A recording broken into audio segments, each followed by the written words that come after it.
uma geada, alguma coisa, a plantação dele não era atingida. Ele sempre era bem sucedido em tudo. Aí as pessoas iam perguntar a ele, mas o que você faz? Por que tudo dá certo para você? Aí ele fundou a associação, ele começou a se juntar com essas pessoas em hotéis, restaurantes igual a esse, para contar o segredo da vida dele, né? E a Dona veio para o Brasil, foi em 77, um empresário do Rio de Janeiro, ficou sabendo da história e trouxe para o Brasil a Dona. A Dona tem 1.500 capítulos. E não é só no Brasil que tem no exterior também. Capítulos, conforme eu falei para vocês, são grupos de pessoas. Grupos de pessoas que organizam. Por exemplo, o grupo da Márcia aqui organizou esse chá hoje. Eles se reuniram durante a semana, procuraram o local, valor, cardápio, tudo para poder estar atendendo vocês. E ela me convidou para me vir aqui contar um pouquinho da minha história para vocês. Tá?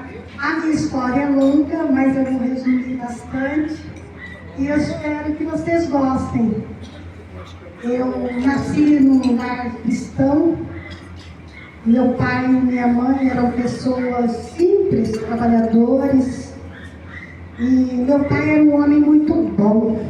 Ele não tinha vício nenhum. Mas, infelizmente, meu pai não gostava de tomar decisões. Toda vez que tinha algo para decidir, ele jogava em cima da minha mãe. E minha mãezinha, 6 filhos pequenos, todo o serviço de casa, ela que tinha que decidir tudo. E eu acredito que foi devido a isso que a minha mãe pegou um hábito de só dizer não. Tudo que a gente ia pedir a ela, a resposta era não. Ela nem ouvia e a resposta era não. Não quero, não posso, não aceito. E isso entristecia muito a minha vida, dos meus irmãos. Ficava muito difícil. Porque quando nós somos crianças, adolescentes, nós sempre estamos pedindo alguma coisa para a nossa mãe, né? E a resposta dela era sempre não. Não, não quero. Então eu estava com mais ou menos 11 anos de idade, eu decidi que eu queria fugir de casa. Eu não queria mais morar com a minha mãe. E eu falo para vocês que tudo que nós colocamos no nosso coração e na nossa mente se transforma em realidade. Passa o tempo que passe, mais transforma em realidade. E eu fugi de casa. Eu arrumei um namorado na escola e fui embora com ele. Eu gostava dele, mas eu fugi para fugir da minha mãe. Eu não queria mais morar com ela. E esse rapaz era um rapaz de uma boa família.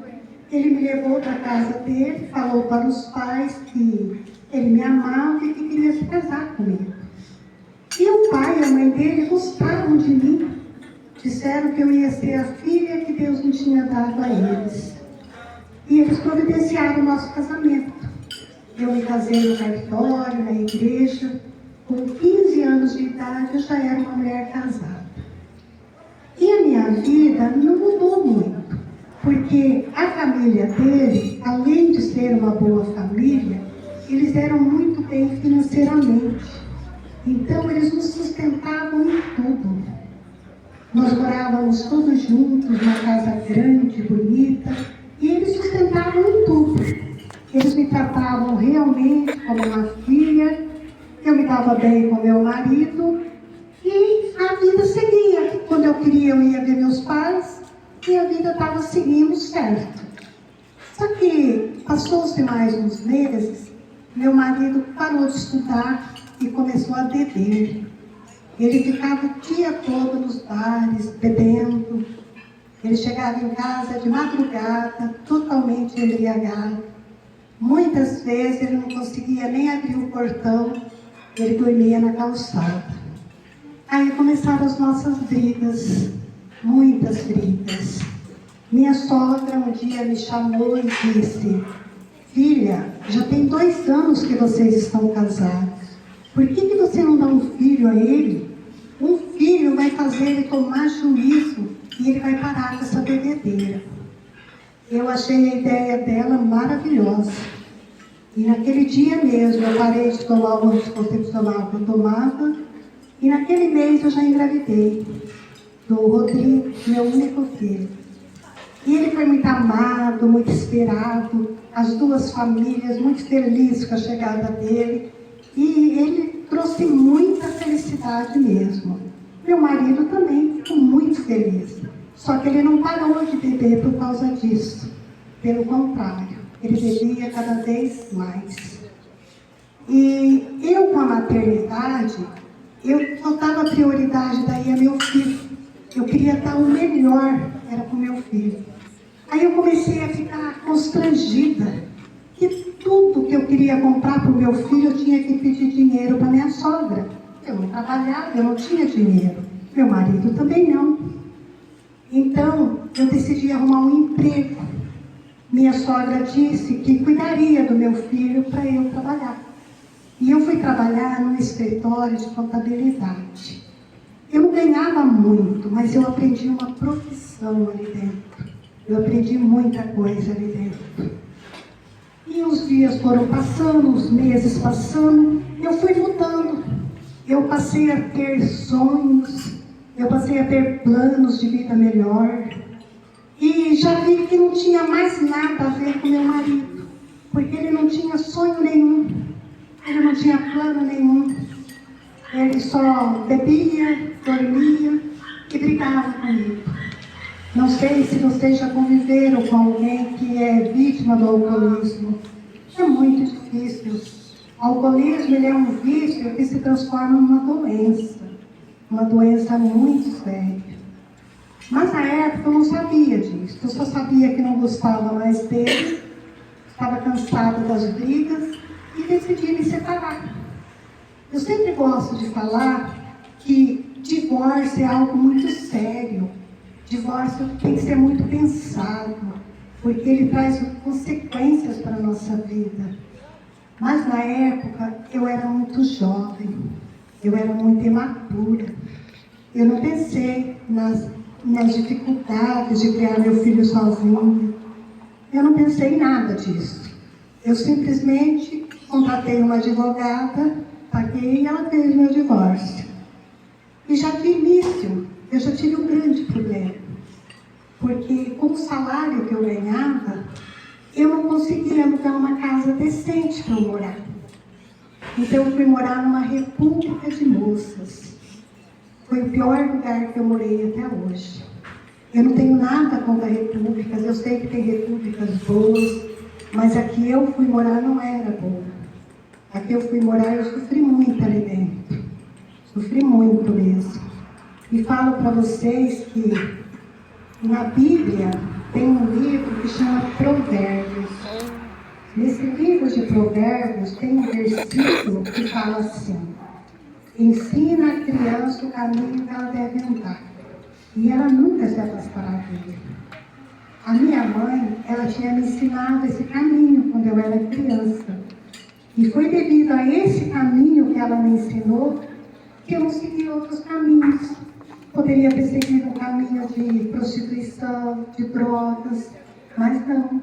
Eu segui o caminho que minha mãe havia me ensinado desde que eu era criança.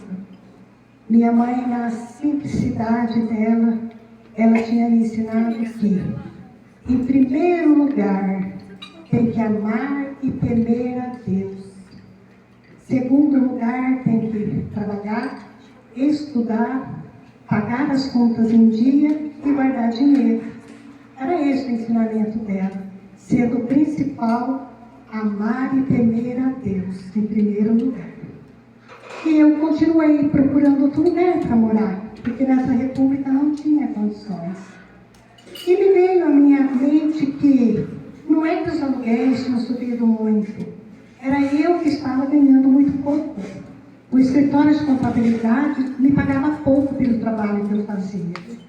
Então eu fiz o meu currículo e comecei no meu horário de almoço, nas minhas horas de folga, eu entregava meu currículo em outros lugares. E não demorou muito.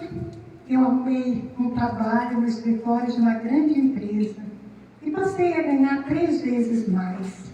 Então eu consegui alugar um apartamento e meu filho já veio definitivo morar comigo. A vida começou a ficar melhor, né? Sem a República. Mas uma mulher sozinha, pagar todas as contas, educar, cuidar do filho, todas as despesas de casa, é muito difícil. E nessa dificuldade, nessa luta, eu fui entendendo cada não que eu recebi da minha mãe no passado. Todos os nãos que ela me deu, eu entendi. E eu vi que eu era muito parecida com a minha mãe em muitas coisas. Então eu fui até ela e pedi perdão a ela. E ela, além de me perdoar, ela também me pediu perdão. Ela também era muito jovem, ela não soube educar. Então, nesse duplo perdão, nós passamos de mãe e filha a ser grandes amigas. Eu tive com a minha mãe momentos de muitas risadas e de muito aprendizado. Minha mãe é uma mulher muito sábia. E o tempo foi passando, já as coisas melhorando. Chegou até a mim uma oportunidade de abrir minha própria empresa. Quando chega uma oportunidade até nós temos que agarrar. Agarrar com unhas e dentes, porque a oportunidade vem e vai embora rapidinho. Então, quando chega a oportunidade, você tem que pensar nos prós e nos contras, mas tem que ser rápido, porque senão a oportunidade vai embora. E a oportunidade veio através de uma irmã minha. Ela tinha um pouco de dinheiro e ela queria montar um negócio junto comigo, uma sociedade. Então eu disse a ela, vamos montar uma empresa igual a essa que eu trabalho, que eu já tenho todo o conhecimento. E nós abrimos a empresa. E a empresa começou a dar muito certo. No começo tivemos problemas, porque também tem isso. Qualquer coisa que você vai iniciar, as primeiras coisas a vir são os problemas. Mas a gente tem que ter perseverança e não desistir. E eu e a minha irmã éramos perseverantes, íamos resolvendo os problemas. E a empresa começou a dar muito certo. A minha irmã ficou bem pouco tempo comigo como sócia, porque ela se casou e mudou de cidade. E ela deixou a empresa para mim, ela não fez questão. E eu com a empresa sozinha, de novo sozinha, tendo que ver tudo. E eu tive algumas derrotas, mas eu tive muitas vitórias. Eu comprei a casa própria, eu só andava de carro zero, quitado. Meu filho só estudava em colégio particular. Eu estava indo muito bem financeiramente. Eu estava muito bem. E conheci um outro rapaz, um rapaz solteiro, também de uma boa família. Nós namoramos pouco tempo e nos casamos. E eu amava esse homem. Nem se compara o amor que eu tinha pelo meu primeiro marido do que por esse. Esse eu fazia tudo por ele. E nós nos dávamos muito bem. Ele também parecia me amar. Se dava bem com meu filho. Passados uns 3 anos que nós estávamos juntos, eu descobri que ele me traía. O futebol de quarta-feira não era futebol. Ele saía com outras mulheres, com todo tipo de mulheres. Quando eu soube disso, meu mundo foi ao chão, porque eu amava ele demais. E outro divórcio, eu já sabia das consequências do divórcio. E ele não queria o divórcio, ele dizia que me amava, que ia mudar, e era para mim ficar com ele. E eu só chorava e já decidida a me divorciar. Então ele me convidou para ir numa palestra numa comunidade cristã. Eu não queria ir, mas acabei indo, mesmo contrariada foi. Chegando lá, nem ouvi o que falavam, porque eu só estava no meu canto, muito triste, pensando no meu problema.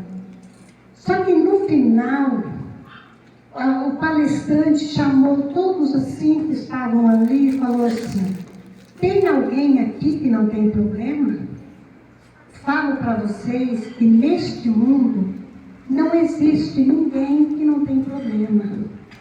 Mas eu quero falar para vocês um segredo. Existe Jesus Cristo.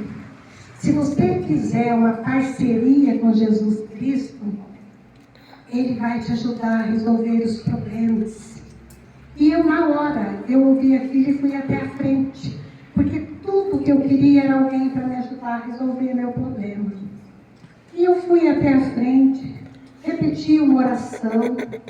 E terminada essa oração, me senti bem mais leve, mais tranquila. Vi que eu amava muito meu marido, eu ia sofrer muito sem ele. E resolvi dar uma chance para o nosso casamento. Nós fomos para casa e não tocamos mais no assunto. Passou-se uns meses, a minha empresa começou a dar problema. A minha empresa, ela faz serviço para órgão público.